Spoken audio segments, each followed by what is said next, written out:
the coolest thing I've seen personally. But man, the I tell you what, that sphere was awesome. I was out there for the Western States roofing event just a couple of weeks ago, right before you went It was to Vegas. it was the weekend before. Yeah, and my hotel room overlooked the sphere, and it was pretty incredible to see. I mean, there was times in the middle of the night where I actually just closed the blinds because it was just so bright. Well, the But inside of it is better than the outside. right, no doubt, man. That's it. You know what? I got to see the pictures and videos you posted, and I had gone to the iHeart Music Festival, and I got to see that. But man, I would have rather gone to the Sphere. Yeah. Um, you It was, know, so tell us a little bit about your background in roofing, so I've been in roofing since, ironically enough, I know the date, October 7th of 2010. right? So there was a big hailstorm in Phoenix, Arizona. My buddy called me and said, "Hey, you want to try this?" I was like, "No, that sounds horrible. I don't want to knock on people's doors." I went from, but it was a good time because the housing market, totally crashed, and I went from six figures to no figures overnight. So this it just everything, the stars aligned, and I went out to Arizona, and they handed me a box of contracts. Had no idea what I was doing, and they circled the BP maps where you go Yeah, in, and they got the folding maps because it was old school days. yeah. No hail trace or any of that stuff. So they circled a map and said, "Go here," and I went, and ironically enough, I sold in the first 3 days. I sold 19 roofs, and they said, "Okay, you probably are going to be good at this," and here we are today. Yeah, I remember the first day I started as well was the Plano storm back in 2015, March the 18th, and I remember walking into Elsie's office that first day, and yeah, man, you never know what you're getting into in this industry or where you're going or if this was really what you were destined to do. But here we Yeah, are, 10 yeah, years later, 15 for you almost. yep. So, but do you read any books, man? So I've got a book here I'm reading, and Yeah, this is the book I'm reading right now. traction. This is by old Jackie Ware. So Yeah, she's getting into human development, things like that, and being a leader, et cetera, et cetera. So sure. shout out to Jackie Ware and what she's doing. So I'm a part of her group and trying to get better at what I do. Yeah, she helped me one time as well. Or I always have been friends with Jackie as well. She's so great. But she's been doing the personality testing and stuff like that. And I found out that I was just like TJ is. So but yeah, no, we're out here forging and make sure that we're growing. But yeah, no, I'd love to read that book too. I didn't know that she had that out yet. Yeah. But do you guys do any type of specific type of marketing for what you do? I know you do residential and the HOA, but is there a way that you go after those, or is there? Yeah, so I've got, I consider myself a marketer first and foremost. Yeah, There's a difference between sales and marketing yeah, and roofing. yeah, So my primary thing is I am a marketing person. sure, As far as my marketing goes, I don't give away all the secrets, of course, of what I do and how I do what I do. sure, of But course, as far as how, I'm a big proponent of saying FaceTime is sales time. If you can't get in front of somebody, like a lot of people are like, "Hey, how do you do this?" And they're like, "Do you just send LinkedIn stuff?" No, I don't do any of that stuff. yeah, When you get IMs from, 40 different marketing companies every freaking day, yeah, hey, I'll give you 30 guaranteed leads. Nobody gives a shit. Let's be honest. right, So FaceTime is sales time. And if you can't get in front of somebody, that's my whole thing is I have canvassing people that are really responsible for getting me in front of people. And yeah, if I can't get in front of people, they're not doing their job.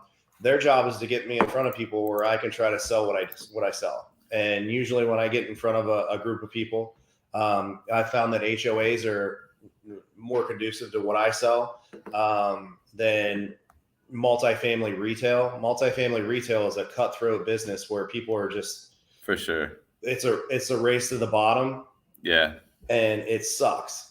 So I'm not trying to sell stuff for, I got people I got a company out of Ohio that's trying to bid down here for $300 a square, and it sucks. It just crushes the market where, most of the stuff that I sell is over 500 a square now. And this market in South Carolina is a pretty aggressive number.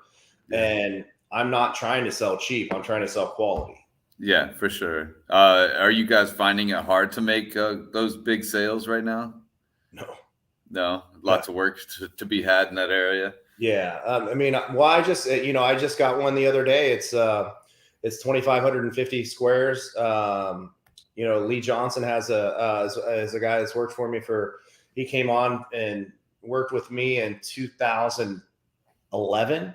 Yeah. And this business is all about relationships. So we've had a relationship since then. He only worked with me for a short period of time then, but he came back after I started my own firm. And he has this good customer that gave us an opportunity in Lynchburg, Virginia. So wow, that job is 2,550 squares. Oof. And it's 500, and I think the insurance payout's like $579 a square. That's the biggest building in Lynchburg, I promise. It's a big complex. I think there's 28 buildings there. Wow. So it's just fortunate that we're able to. But the production aspect of what we sell, the reason we're able to sell it so confidently is because I've done I think I've done over 100 of these now. Yeah. The multifamilies, I've got it down pat with how the production works and how to take care of the customer during the process. And I rip it off like a Band-Aid where, 2,550 squares would normally take a company, 2 months to do. I'll be in and out of there in 2 weeks. I'm going to bring half of Mexico and it's done. That's great. How do you stay motivated? Like day to day, besides money, right? Or what do you motivate yourself with?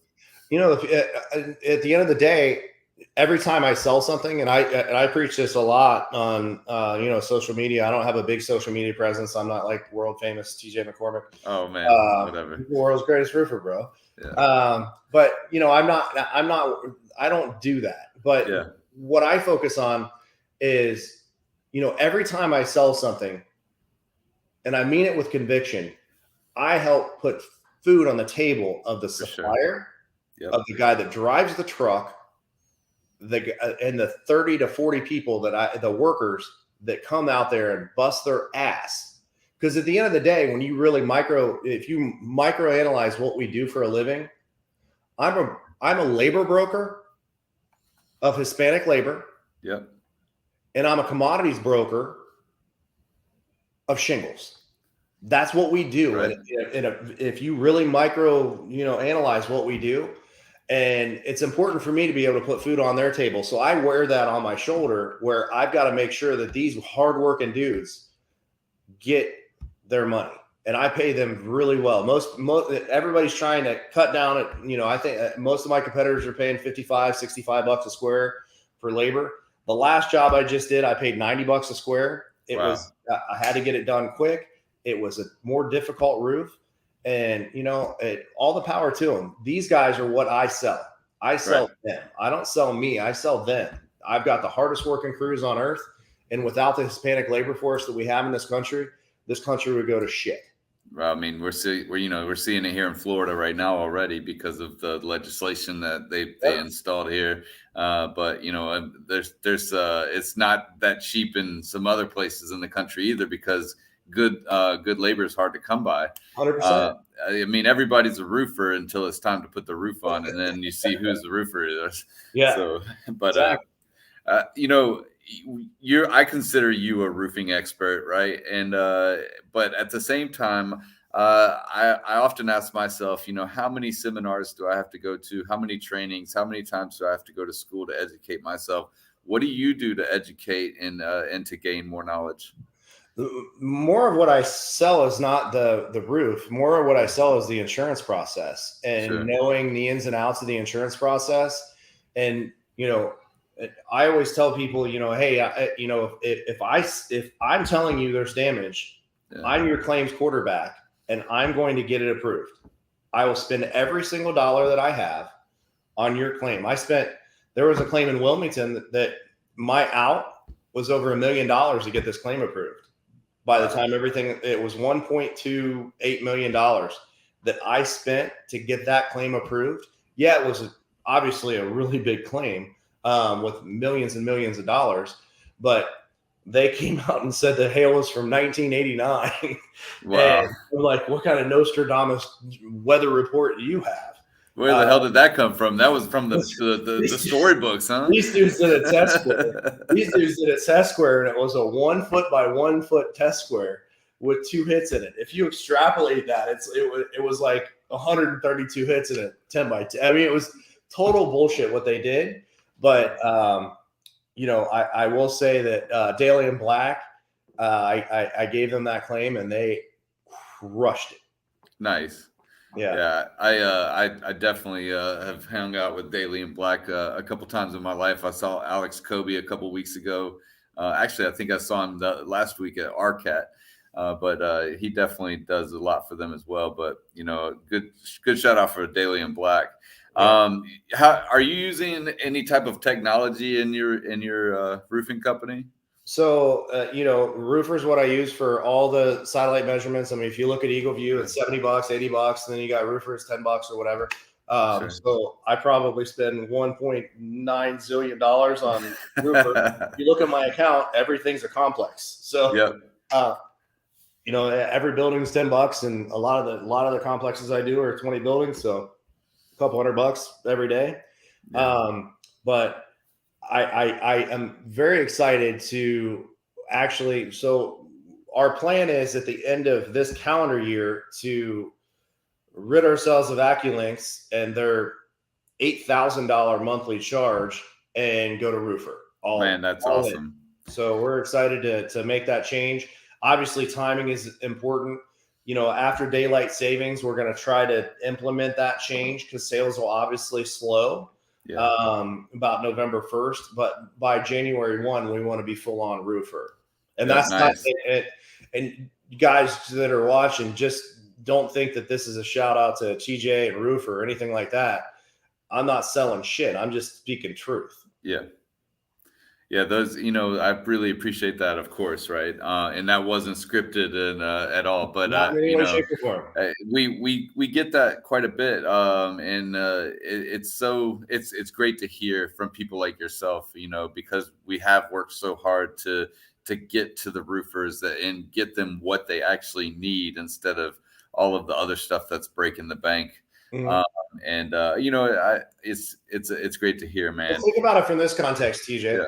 Yeah. So if I'm spending $90,000 a year on AccuLinks, but I'm spending $5,000 a year on your stuff, and I don't even know what your stuff costs. I just know I'm going to use it because it's cheaper, right? Right. I'm going to hire one person to offset that. So one person gets a very high-paying quality job because of your software. That's great to hear. I always think about other people. I'm not thinking about myself. I'm thinking about other people and how I can give people good jobs. Yeah. And that makes a difference. It really does. That at the bottom line, I could either keep that myself, but I'm not here. I'm obviously going to make money. Let there be no doubt. I'm here to make money. But at the end of the day, that $85,000 is just a savings off the top. So why not hire someone to be able to sell more stuff so I can make more money? Right. Take more of that load off of you, or even invest it into doing more for your company. And you know what? That's great to hear, man. We really want to help those mom and pops out there, that are really have been writing everything down on a napkin or a dirty spindle board or whatever. Here he comes. I still got folders, bro. Manila folders, man. You know how many times I've pulled out a Manila folder and been like, dang, I don't have the proper paperwork in my Manila folder. But yeah, no doubt, man. Well, tell me what's next for your company. What are you guys doing, in the next year or so? So we're really getting in the commercial space a little bit. I just sold, Jack Hanks called me. He had a really big loss in Charlotte. And when Jack called me, he's like, "Hey, can you do something? Can you be out here?" And I'm on my way. I'm on an airplane. I was like, "Okay." So anyway, I went out to Charlotte. It was about an hour and 45 minutes away, and I met him in Charlotte. It was a pretty big fire loss on a commercial complex, and that's part of the network. And I will say, I know that you don't like that last year's SVG thing was pretty bad. I think we'll all agree with that. That I think that the conferences before that really hurt the SVG conference. But most of my network, even you, TJ, all came from that. So we have to thank Anthony for that, right? Sure. Even though last year's conference was not a great hit. But at the end of the day, most of us came together because of the SVG network. So I'll give a shout out to that. And Jack Hanks, I met through that network, and he gave me an opportunity. And it's almost $1 million claim where he didn't have anybody to do the work, and I got awarded the coding job. So it was I bid to replace the metal panels. Yeah, it ended up the settlement wasn't enough to replace everything, which is fine. So it's a big coding job, but that's part of the network. If you guys work a network and you actually take care of your customers and you take care of people around you, you'll be surprised about how vast your network can get. And a lot of the jobs that I do get are from the network because they know I'll treat the customer right. And it's not about money to me. It is about money, but at the end of the day, it's about doing the right thing before it comes to money.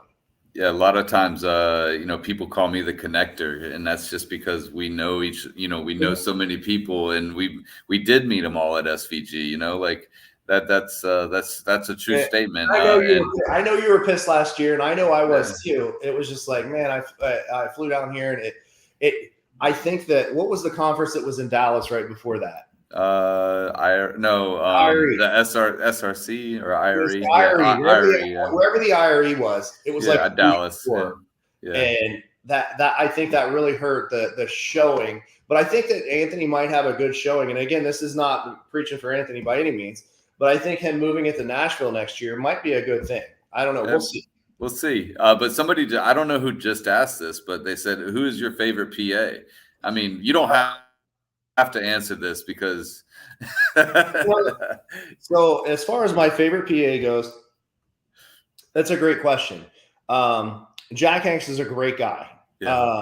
And I'm appreciative of him. Ironically enough, I just got 14 multifamily complexes in the greater Charlotte area that just signed last week, and I'm giving them all to Jack. 14 of them that they own 38 apartment complexes, and they had me go out and inspect all of them, and 14 of them had legit damage. So I'm giving all those to Jack. However, there is another PA that I use quite often, and it's Angel Marcato. He's out of Dallas, Texas. He owns MBA Adjusters, and he is one of the most intelligent, great friends in this industry. And I met him through Evan Wolf. Evan Wolf's an attorney out of Denver. And every time Evan got into anything that he couldn't handle, which is quite often, nothing against Evan. Evan's a great guy. But he can only go so far because of how the bar rules work. So as soon as it hit a roadblock, it'd get kicked to Angel Marcato or Rick Daly. But Angel Marcato, man, he's a superstar. I love that guy to death. So I would say Angel Marcato and Jack Hanks are great. Yeah, Jack and I run the Public Insurance Adjuster Forum group, and then also the Florida Roofing Collaboration group. And I love Jack. I love Chris Kerrville. I love what they're doing with the United Claims Professionals. There's so many great organizations out there, but those key players like Jack, and then Frank Dalton and some other players out there that Angel Marcato, that really make that part of the industry great. Because they're sometimes public adjusters get bad names like roofers do, and I've had some bad experience with some public adjusters. Yeah, I think we all have. I don't like to use. First off, I don't like to use public adjusters, right? And I speak frankly about that. But there is every claim, like as I said earlier in this cast, every claim, I'm the claims quarterback. So I'm looking out to reduce costs and get the most money I can out of the claim. But if I have a PA and I've got a claim that I already know, like let's say it's with auto owners, for instance, it doesn't matter what a PA does. Auto owners is going to deny it. Even if you go to appraisal, they're going to deny it, right? Yeah. I got awarded an appraisal for $962,000. They already paid $350, and the appraisal was $962 or whatever, and they still denied the payout of the appraisal. So what did I have to do? I had to get an attorney involved, and so a lot of times with different carriers and depending upon the claim complexity, I'm the lawyer up from the beginning, because as soon as a PA hits a roadblock, they got to hire an attorney anyway. So might as well just negate that. That's exactly what I've thought in the past few years. I was working large loss for a while, and the PA could only do so much, and then they would always bring the lawyer themselves, and I was like, well, why did I bring you? But unless it's like a hit, knockout of the park, they can do it real quick, and we know that we're going to win. But you know what? It's funny you mentioned that. So the last big claim that I had, I was gonna go PA, I was gonna go attorney, and then I looked at the damage. I knew it was there. Like they already opened coverage on, like they paid for this claim. It was in it was Halton Park, which is a community in Charlotte. The initial coverage was $338,000.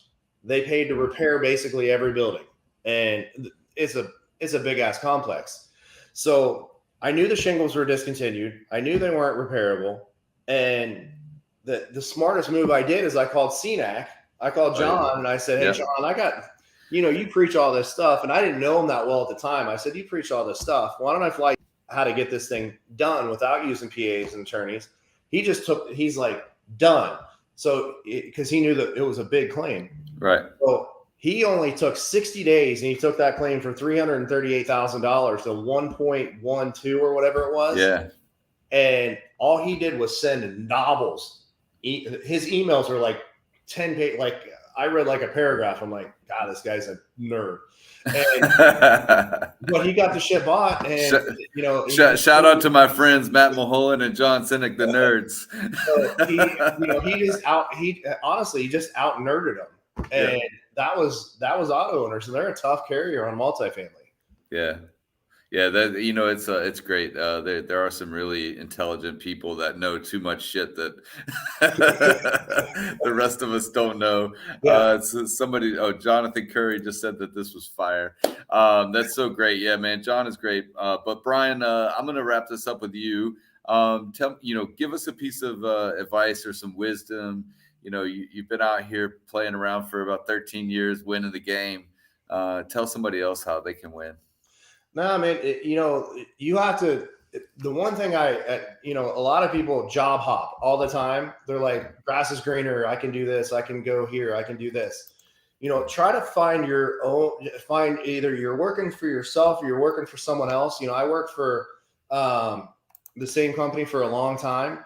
And, what I learned is it built my name where I wasn't, Brian Arnold with, this company or this company. I was still Brian Arnold. I hate to talk about myself in the third person. That's weird. But, when I was selling, I was building my brand, my reputation with the same company. It's hard if you keep job hopping with different companies, different things. I see people that are like, oh, this company did this or whatever. Find the right fit for you and stick with it until you have enough money to start your own. Like a lot of my competitors in the market that I'm in worked for me. Like, cool, great. I taught them how to be successful enough on their own to be able to start their own organization and have enough money to do it. But don't start a company if you're broke. But when I started this company, I spent well over $500,000 when I first started it to get it. I mean, I don't even know how many trucks I have right now. So 430 for the LLC, and maybe make monthly payments to the general liability isn't good enough. No, no, you gotta have a bankroll to be able to do. No doubt. Work out of your house and do all that stuff and make a couple bucks. But if you want to be a real company versus chucking a truck, you got to really have a decent enough bankroll to be able to, and I'm not saying you got to be rich or anything to start your own firm. I'm just saying have the financial wherewithal to be able to take the ebbs and flows. I got a good story. There's a company called the Roofing Company here locally. Good shout out to Michelle Russ for stealing people's checks after she went bankrupt 2 weeks ago. She stole almost $200,000 in people's front end money, didn't do the work. And now I know myself and a couple of my competitors, we're all out here giving away free roofs for people that got screwed by that person because they didn't have the financial wherewithal to be able to deal with the ebbs and flows of this business. You can't take people's ACV money and spend it on yourself or spend it on, machinery or trucks or any of that stuff. I had a bankroll, before I started this where I could go into this business and have enough money to be able to deal with those ebbs and flows.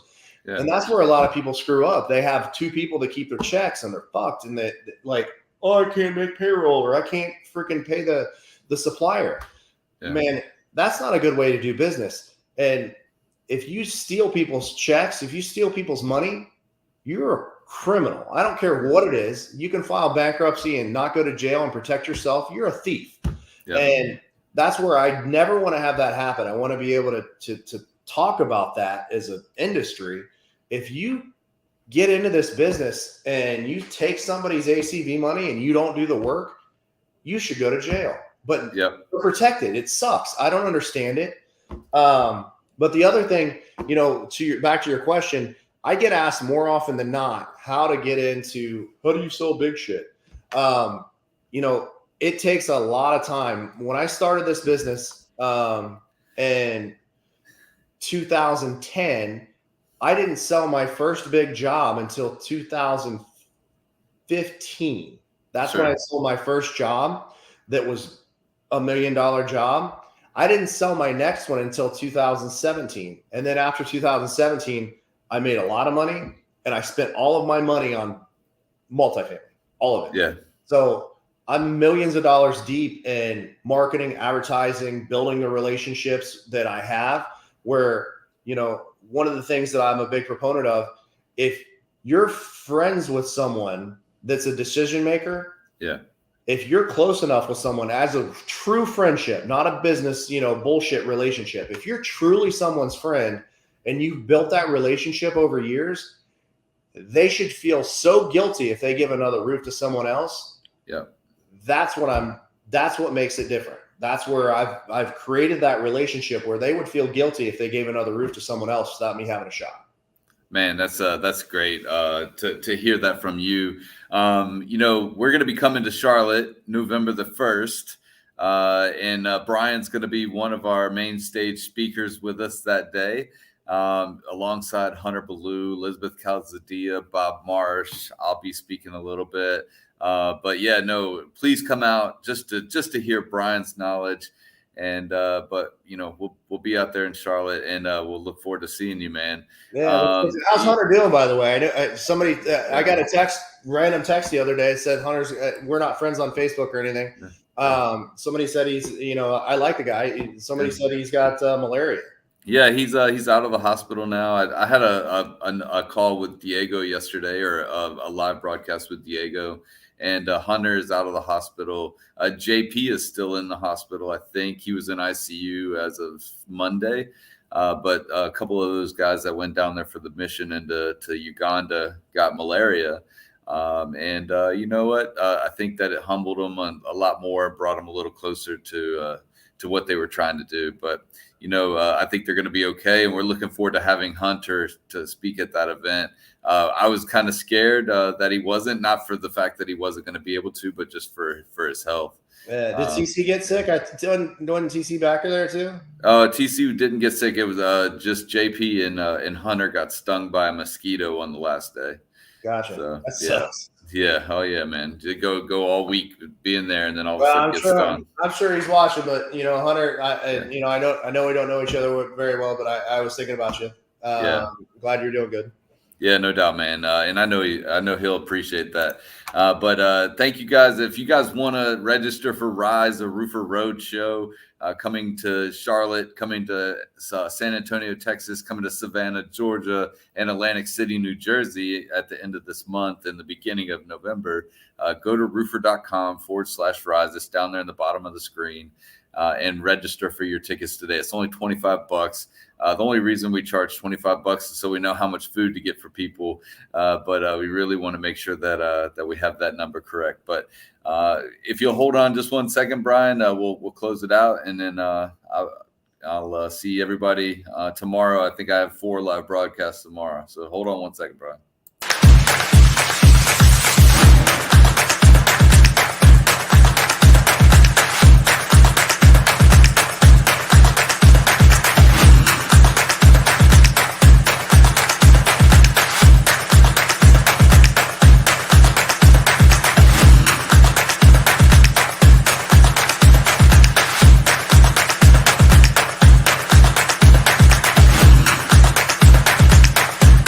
This was an incredible event.